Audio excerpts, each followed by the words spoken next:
So, Boxing Scene is reporting that the up-and-coming heavyweight Jared Anderson will face George Arias on April the 8th on the undercard of Shakur Stevenson versus Shuichiro Yoshino. Now, some of you may hear this news and very promptly go and Google George Arias. Probably be disappointed to find the profile of a 48-year-old Brazilian heavyweight with 72 fights. However, that is not the George Arias in question. The George Arias who is scheduled to fight Jared Anderson in April is actually a younger fighter, a much younger fighter, George Arias from the Dominican Republic. And he himself, some of you may know, some of you may not, he was actually a prospect himself at one time, and a fairly highly touted prospect.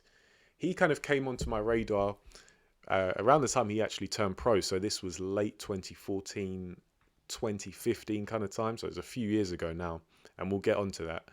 And he was really being touted as the next Joe Frazier, Mike Tyson.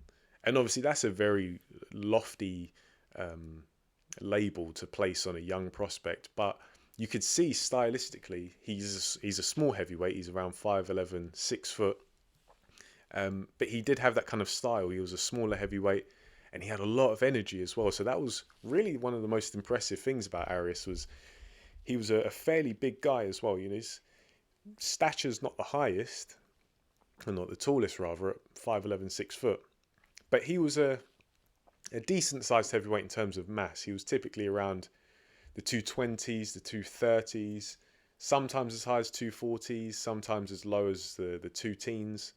But he looked to be a handful and it looked like he could potentially have a bright future. And as I say, that was back in 2014, 2015 kind of time. So a few years ago now. And at the time he was in his early 20s because he's now 31. And he just completely fell off my radar. And I've got to be honest, I haven't watched any of his fights since the first time I came across him, which was the best part of 8-9 years ago, nearly.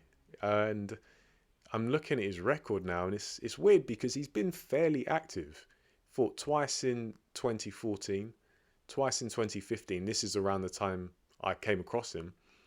I can't remember which fight exactly it was. I think it may have been the Carlos Black or Eric Kaysen fight. If you check his record, I think it was around that time. He fought once in 2016. Then he fought 5 times in 2017, twice in 2018, 3 times in 2019, twice in 2021, and once in 2022. And then this upcoming fight against Jared Anderson will be his first fight of 2023.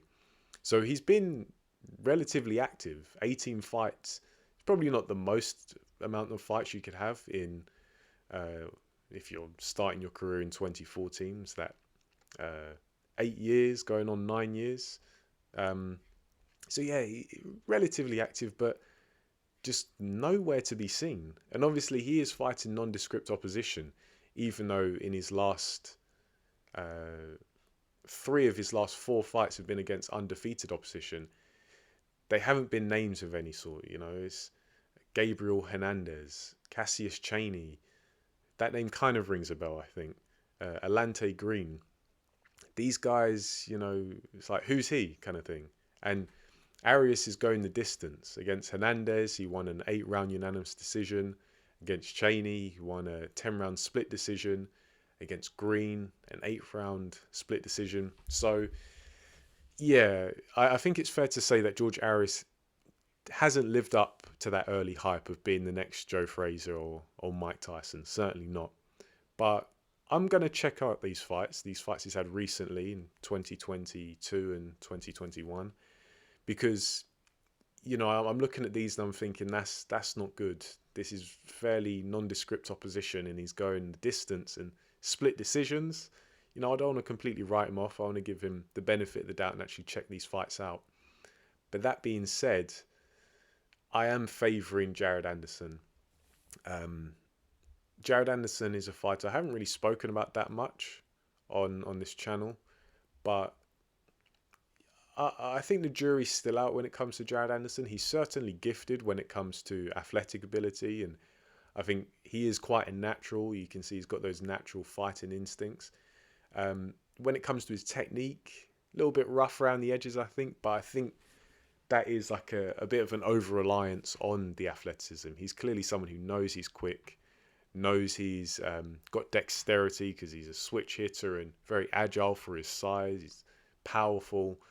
And he's a young guy, you know, he's going to have that kind of, that sense of immortality that young people have.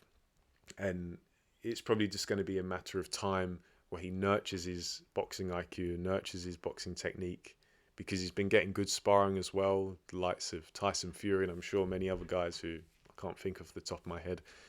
And I do think Jared Anderson's a very good fighter, but just that's just my appraisal of him. Great athlete, technician. I think there's still some development there, but it's early days. He's 23 and he's had, how many fights has Jared Anderson had? 13 fights, 100% knockout percentage. So yeah, still early days. And in terms of this fight is for him as a stepping stone, I think it's acceptable. I've been quite pleased and content with the way they've moved Jared Anderson, because he's had some, he's been in with some names and he's dealt with them in good fashion. And this one, yeah, Arias himself hasn't really done much recently, but at least he's going in with the old kind of cliche of not knowing how to lose, and himself being a highly touted prospect at one point. Maybe he's going to think, oh, you know what, this young kid Jared Anderson's trying to steal some of the limelight that I had in the back in the day. This is my chance to get that back and springboard myself into the mix. So I think this is an acceptable fight. I'll be keeping an eye on it. Early predictions, I'm picking Anderson. I think this is a 10-rounder. I'd be surprised if this goes past 5. I know Arias is undefeated, and I'm definitely going to check out those fights he's had recently to see what kind of form he's been in, because he's still quite light. In his past 2 fights, his most recent fight, which was June 2022, he weighed in at 219.5. The fight before that, which was in December of 2021, he weighed 225.5. And if we go right to the very end, the very beginning of his career, he was weighing 221 for his first fight. So there have been some fluctuations along the way, but maybe that was him testing himself at a higher weight, or maybe there was some discipline issues. But he seems to, of recent times, gone back to the weight he started his career at, which is quite impressive, considering that he is now 31. So he's a few years have elapsed, and he still managed to get down to a similar weight where he turned pro. But that being said, Jared Anderson, I do think, has the highest ceiling, and I think he'll probably deal with Arias in 3, 4, 5 rounds maybe. That's just an early prediction though. We'll obviously talk about this one much closer to the fight, April the 8th. So yeah, let me know what you think in the comment sections with this one. I guess it's the next step up for Anderson, or maybe just a step forward. Maybe you see it as a similar level to the opposition he's been fighting recently. Leave it down below in the comments. But for now, thanks for listening, and I'll catch you in the next video.